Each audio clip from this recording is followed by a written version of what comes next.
నమస్తే అండి, నా పేరు లైలా. నేను తెలంగాణ గుజరాత్ ఆంధ్రప్రదేశ్ సమితి రాష్ట్ర అధ్యక్షురాలిని. ఈరోజు పెద్దపల్లి జిల్లాలోని గోదావరి ఖనిలో రాష్ట్ర స్థాయి గుజరాల సమావేశం అనేది జరిగింది. ఈ సమావేశం యొక్క ప్రాముఖ్యత ఏంటంటే, మా ట్రాన్స్ కమ్యూనిటీ లోపల మా ఇతర కల్చర్ లోపల ఎవరైతే సర్జరీ చేయించుకుంటారో వాళ్ళకి 41 డేస్ రెస్ట్ ఇచ్చిన తర్వాత మేము మా అమ్మవారి పూజ మరియు పాక పూజ చేసుకొని అందరం సెలబ్రేట్ చేసుకుంటాము. ఇది మా జీవితంలో ఒక సారీ ఫంక్షన్ లాంటిది, ఒక పెళ్లి ఫంక్షన్ లాంటిది. కాబట్టి అలాంటి కార్యక్రమానికి తెలంగాణలోని అన్ని జిల్లాల నుండి కూడా ఈరోజు ఇక్కడికి రావడం జరిగింది. ఇది గోదావరి ఖనిలో మొట్టమొదటిసారి జరుగుతున్న ఈ ఈవెంట్ ఇంత అంగరంగ వైభవంగా నిర్వహిస్తున్నటువంటి మన శివాని నాయకమ్మ, లాసే నాయకమ్మ గారి ఆధ్వర్యంలో ఇది జరుగుతుంది. చాలా బ్రహ్మాండంగా జరుగుతుంది. ఇది మా కమ్యూనిటీ యొక్క ఎంటర్టైన్మెంట్ మాత్రమే కాదు, మా యూనిటీ, మా ఐకమత్యం చాటుకోవడానికి, మా హక్కుల గురించి ఇక్కడ మాట్లాడుకుంటాము, మా సమస్యల గురించి చర్చించుకుంటాము.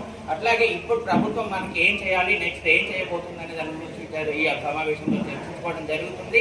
ఈ సమావేశం గోదావరి ఖనిలో ఇన్ని సంవత్సరాల తర్వాత జరగడం అనేది మేము చాలా సంతోషంగా ఫీల్ అవుతున్నాము. మాకు ఈ మధ్యనే తెలంగాణ గవర్నమెంట్ మన ముఖ్యమంత్రి రేవంత్ రెడ్డి గారి సపోర్ట్ తోని ఇక్కడ గోదావరి ఖని రామగుండం ఎమ్మెల్యే గారు మా కమ్యూనిటీకి ఇక్కడ 32 మందికి ఇండ్ల పట్టాలు ఇవ్వడం జరిగింది. ఇది నిజంగా చాలా గొప్ప ఆశించదగిన విషయం.